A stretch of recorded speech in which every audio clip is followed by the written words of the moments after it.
Monsieur le Président, cher Jean-Christophe Pic, Mesdames et Messieurs les parlementaires, Mesdames les présidentes, Messieurs les présidents, Madame la déléguée générale, Mesdames et Messieurs, merci tout d'abord de m'avoir invité à l'occasion de votre congrès annuel. C'est un rendez-vous attendu des professionnels des transports et de la logistique, et c'est aussi l'occasion pour moi d'échanger avec vous sur les enjeux de votre secteur, dont j'ai l'honneur et la fierté d'être en charge, parce que je considère que c'est un secteur essentiel pour notre économie. Cette année, vous avez choisi de placer votre congrès sous la thématique des nouveaux souffles. Ce faisant, vous donnez à voir une profession qui s'inscrit dans le mouvement, dans les nouveaux souffles. Une profession dont je mesure la richesse et la diversité, ô combien stratégiques pour notre économie. Je le redis, ces nouveaux souffles sont multiples, économiques, sociétaux, managériaux, environnementaux. Ce sont autant de défis pour préparer les transports et la logistique de demain. Les défis que vous rencontrez sont nombreux, et je ne vais pas tous les évoquer ici, mais je voudrais en retenir 4. Le premier des défis, c'est celui de la transition écologique et énergétique. Je veux saluer l'engagement résolu de votre profession dans cette transition en faveur de transports routiers plus propres, dans un contexte où les émissions de CO2 du secteur continuent à croître et où les enjeux de qualité de l'air restent prégnants. Un haut niveau de performance environnementale du transport routier, c'est une responsabilité citoyenne. Mais vous l'avez compris, c'est aussi un avantage concurrentiel pour vos entreprises. L'urgence climatique n'est plus à démontrer. L'amélioration de la qualité de l'air, et pas seulement dans nos villes, est un enjeu de santé publique majeur. C'est pourquoi l'État et l'ADEME se tiennent à vos côtés pour vous accompagner dans cette transformation majeure de votre secteur. Une transformation bien entamée, mais une transformation qui doit se poursuivre et s'accélérer. Nombre d'entre vous ont déjà pris part à la démarche Objectif CO2 que nous avons construite ensemble, fédérations professionnelles et pouvoirs publics. Forte des résultats enregistrés depuis sa création, elle est aujourd'hui unanimement reconnue pour ses effets de réduction de l'empreinte environnementale du transport routier. Et je voudrais, à cette occasion, saluer la qualité du travail réalisé par l'AFT, qui, aux côtés de l'État, a porté avec succès ce dispositif sur le terrain à la rencontre de vos entreprises. J'avais annoncé lors de votre précédent congrès, à l'automne dernier, la volonté du gouvernement de reconduire un nouveau programme d'engagement volontaire pour l'environnement pour la période 2018-2020. Notre intention était d'associer plus largement et aussi plus étroitement les différents acteurs de la chaîne du transport et de la logistique, les transporteurs, mais aussi les commissionnaires et les chargeurs. Pour ce faire, les organisations professionnelles de votre secteur se sont regroupées et, ensemble, vous avez proposé, aux côtés de l'ADEME, d'assurer le portage du dispositif. Et je m'en réjouis tout particulièrement. La convention est maintenant prête, il vous reste à vous en saisir. En termes de transition, la promotion des énergies alternatives, et je pense au GNV, mais aussi à l'électricité et à l'hydrogène, constitue un axe fort de la politique gouvernementale. Afin d'encourager le remplacement des véhicules thermiques par des véhicules plus propres, je peux vous confirmer 2 engagements importants. D'une part, le taux de TICPE appliqué au GNV a été gelé à sa valeur de 2017, et ce jusqu'en 2022. Et si vous ne l'avez pas encore trouvé dans le PLF, il y sera. Le suramortissement pour l'achat d'un véhicule lourd au gaz naturel sera prolongé jusqu'en 2021. Il sera renforcé pour les poids lourds de moins de 12 tonnes et il sera élargi à l'électricité et à l'hydrogène. Et je précise, si vous ne l'avez pas repéré, que nous avons lancé vendredi dernier un appel à manifestation d'intérêt pour l'ensemble des mobilités, où nous souhaitons voir émerger des écosystèmes complets sur l'hydrogène. Donc c'est tous les types de mobilité qui sont concernés, du maritime, du ferroviaire et évidemment du transport routier. Donc, des financements existent spécifiquement pour soutenir la création d'écosystèmes autour de l'hydrogène, dans l'esprit, en fait, des dispositifs qu'un certain nombre d'entre vous avaient utilisés sur le bio-GNV, production de bio-GNV, logistique du bio-GNV et financement en l'occurrence d'une douzaine de poids lourds. Donc ce même type d'appel à manifestation d'intérêt a été lancé vendredi dernier pour l'hydrogène. Le deuxième défi que je voudrais évoquer avec vous, c'est celui du financement des infrastructures. Donc là, je ne suis pas sûre de me faire applaudir comme Jean-Christophe Pic. Donc vous le savez, le gouvernement a fait depuis plus d'1 an de l'amélioration de la qualité des transports du quotidien sa priorité au service de toutes les mobilités, dont bien sûr la route. La qualité de nos routes est un enjeu vital, non seulement pour l'équilibre des territoires, mais aussi pour l'ensemble de ses utilisateurs, et pour vous en particulier qui les pratiquez au quotidien. Cependant, vous en êtes les témoins, notre réseau se dégrade et a besoin d'investissements. C'est pourquoi, dès 2017, le gouvernement avait pris 3 décisions.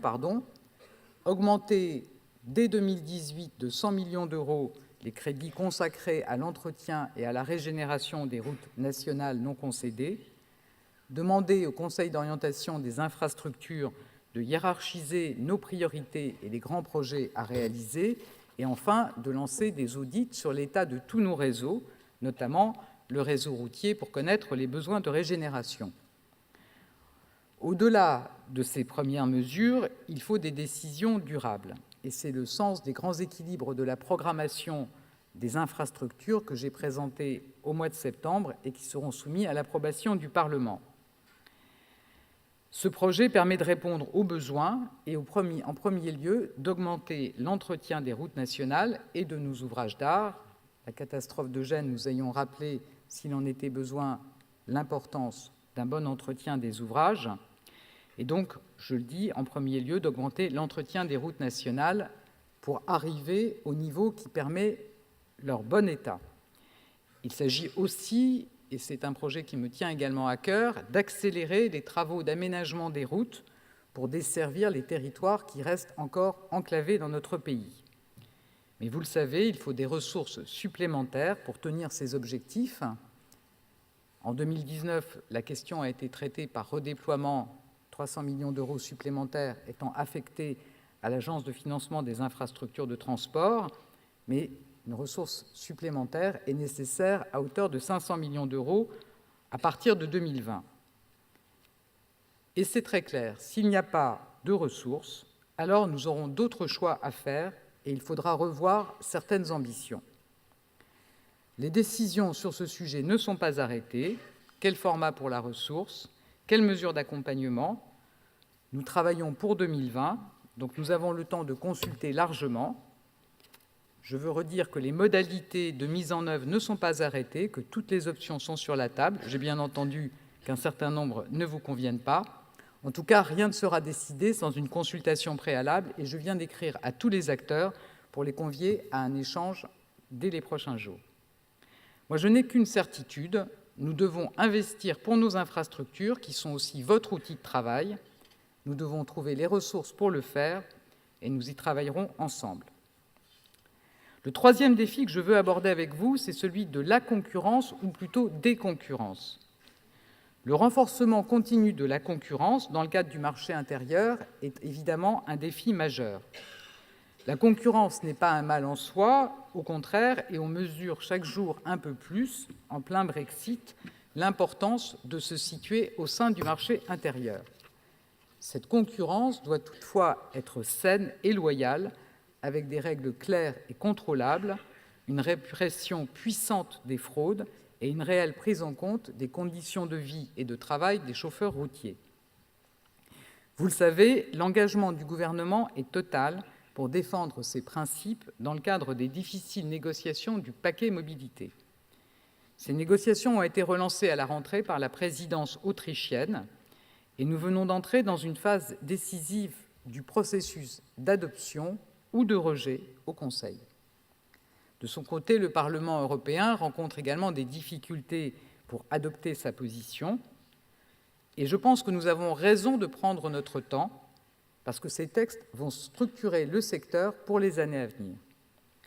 La France est pleinement engagée, et je m'en félicite, aux côtés de ses partenaires de l'Alliance du routier, pour défendre un modèle permettant de lutter contre la fraude et le dumping social. La mise en place de contrôles plus efficaces et mieux coordonnés entre les États membres est indispensable pour garantir une application effective et harmonisée des règles européennes. Les moyens de contrôle doivent être plus opérationnels, avec une charge administrative moindre, grâce à la dématérialisation des documents de transport et à la digitalisation, et je sais que c'est aussi des chantiers que vous avez engagés. Et la digitalisation, et notamment le tachygraphe de deuxième génération, nous permettra aussi de contrôler réellement les règles de cabotage et de détachement. S'agissant du cabotage proprement dit, avec les pays de l'Alliance du routier, je défends depuis le départ le principe de l'application des règles du détachement dès la première heure et l'introduction d'une période de carence entre deux périodes de cabotage. Cette dernière proposition a été reprise par la présidence autrichienne. Le retour obligatoire du camion dans son pays d'origine, et non pas seulement du conducteur, constitue également une piste sur laquelle nous travaillons au Conseil. Il s'agit ainsi de rompre avec des cycles ininterrompus d'opérations internationales et d'opérations de cabotage réalisées par des véhicules durablement éloignés de leur base, en contradiction avec les principes mêmes de l'établissement. Comme vous le savez, la France se bat aussi pour une application la plus large possible du détachement. La réglementation ne doit pas avoir pour objet de soustraire les travailleurs à un droit social plus favorable. La possibilité de parvenir à un accord au Conseil Transport de décembre reste incertaine. Après des mois de stagnation, voire de recul, le processus de négociation semble repartir de l'avant. Et vous pouvez compter sur l'engagement du gouvernement, sur mon engagement, pour rechercher un accord équilibré qui apporte une véritable plus-value et soit porteur de sens pour vos métiers et pour l'Europe. J'ai toujours indiqué, et je vous le confirme, que nous préférons ne pas avoir d'accord plutôt que d'endosser un mauvais accord. Je continuerai à m'y investir énergiquement avec l'Alliance du routier, en échangeant également avec l'ensemble des États membres. Et moi, j'ai pu avoir un échange notamment avec mon collègue tchèque, et je pense que cela montre qu'au sein des pays de l'Est, les positions évoluent, parce que je crois dans cette vision d'une Europe qui protège.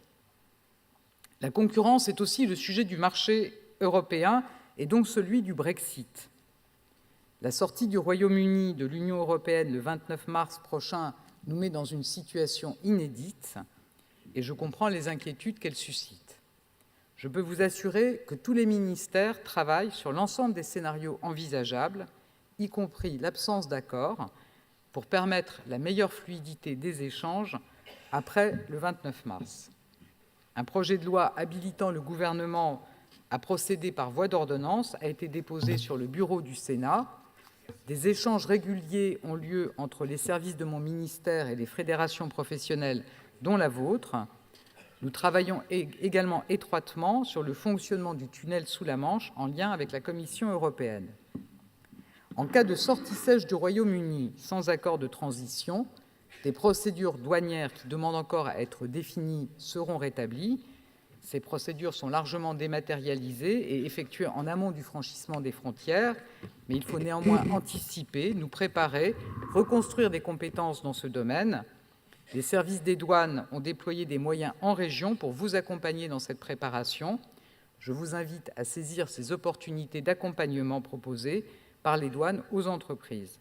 De même, le ministère de l'Agriculture prépare toutes les éventualités afin de permettre des contrôles phytosanitaires et vétérinaires adaptés, aussi adaptés que possible à la situation. Je sais que ces contrôles peuvent être source d'inquiétude.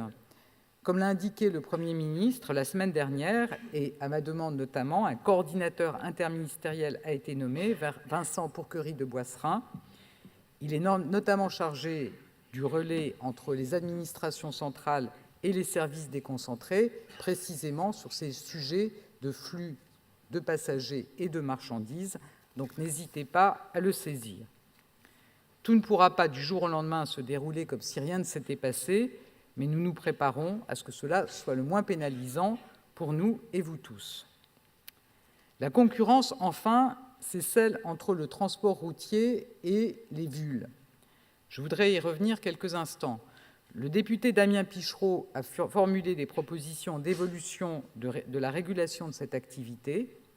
Ces recommandations relatives à l'encadrement européen du transport par VUL s'inscrivent pleinement dans la ligne que je porte dans le cadre des négociations en cours sur le paquet mobilité, que ce soit l'harmonisation au niveau européen des règles d'accès à la profession pour les véhicules de transport routier de marchandises, et le paquet mobilité aujourd'hui comporte des avancées dans ce domaine, ou l'extension de la réglementation sociale européenne au transport par VUL opérant pour compte d'autrui. Ce point rejoint une prise de position de plusieurs députés européens. Le député Pichereau a également porté une proposition de résolution européenne de l'Assemblée nationale en ce sens. Dernier point peut-être, la responsabilisation des plateformes d'intermédiation numérique dans le transport routier de marchandises a également fait l'objet d'une attention du député Damien Pichereau. Le projet de loi d'orientation des mobilités reprend cette proposition du rapport. Sans freiner le développement d'une économie numérique qui représente autant d'opportunités pour vos entreprises, nous devons construire un cadre adéquat. Il s'agit de limiter les risques de concurrence déloyale liés à l'essor des nouveaux acteurs économiques. Donc, dans le cadre de la loi d'orientation des mobilités, nous solliciterons une habilitation à légiférer par ordonnance. C'est donc un chantier qui va s'ouvrir prochainement et sur lequel nous pourrons travailler ensemble. Le quatrième et dernier défi, enfin, que je veux évoquer avec vous, c'est celui de l'emploi. Nous le savons, les conditions sociales d'exercice des métiers constituent un enjeu déterminant pour leur attractivité et leur avenir. Ce constat est d'autant plus vrai dans une branche telle que la vôtre, qui connaît des difficultés de recrutement, et j'en suis pleinement consciente. Pourtant, les métiers que vous proposez, et je pense que la vidéo que nous avons vue, sont d'une grande diversité, évoluent rapidement et offrent des possibilités de parcours professionnels variés, notamment pour les jeunes. Les initiatives en faveur de la promotion de l'offre de métiers et de carrières que vous proposez sont nombreuses. Leur foisonnement ne doit pas en limiter les effets, peut-être faut-il désormais s'attacher à mieux les articuler. L'initiative Tremplin que vous portez avec le soutien de l'AFT en partenariat avec Pôle emploi s'inscrit pleinement dans cette dynamique nécessaire. À partir d'un vivier de candidatures potentielles, l'initiative vise à promouvoir la richesse et la diversité des métiers du transport et de la logistique. Tremplin bénéficie du soutien des pouvoirs publics. L'organisation en février dernier, sous le patronage de l'État, du Forum Emploi-Transport en a été une illustration. Le premier bilan, je pense qu'on pourra se partager le fait qu'il est encore en demi-teinte. Sans doute faut-il examiner comment aller un cran plus loin et mettre en œuvre un plan d'action global. Je m'engage à vos côtés pour l'emploi et des carrières toujours plus attractives dans les transports routiers et la logistique. C'est le sens de la réunion qui a été organisée le 4 octobre dernier, présidée par mon directeur de cabinet et celui de la ministre du Travail. J'ai bien noté les questions qui concernent le ministre de l'Intérieur et je ne manquerai pas de les évoquer auprès du nouveau ministre de l'Intérieur. En tout cas, sur les sujets qui concernent le ministère du Travail, il y a certainement des simplifications que vous appelez de vos vœux et que je porterai également. Au cours de la réunion, l'accent a été mis sur la nécessité que vos entreprises transmettent davantage leurs offres à Pôle emploi. 86% des offres proposées par Pôle emploi trouvent preneur, mais un tiers seulement des offres sont transmises à Pôle emploi. Donc je pense qu'il y a une marge de progression dans ce domaine. L'attractivité passe aussi par la reconnaissance dans le droit du travail des spécificités du secteur. C'est pourquoi les termes de l'accord routier d'octobre 2017 sont bien intégrés dans la future loi d'orientation des mobilités. Et je ne cesse de le rappeler, le transport a une valeur et il est important à cet égard que les négociations sur les instances de dialogue au sein de la branche, je pense au C2PNI, et sur les classifications rémunération, se concluent rapidement. Cette richesse que le Gouvernement s'attache à défendre, elle repose d'abord sur les femmes et les hommes qui font vivre votre branche d'activité et avec qui j'ai à coeur d'échanger lors de mes déplacements. Je suis sensible à la qualité du dialogue que nous entretenons et je suis confiante dans notre capacité à relever ensemble les nombreux défis qui nous attendent, défis européens, défis environnementaux, défis sociétaux, défis de compétitivité. Et je ne saurais conclure mon propos sans saluer la capacité de votre organisation à soutenir ses adhérents. Votre mobilisation au service des entreprises du transport routier est sans faille, je le sais. L'État vous accompagne. C'est ensemble que nous construirons la mobilité, les transports et la logistique de demain. C'est ensemble que nous trouverons de nouveaux souffles. Je vous remercie.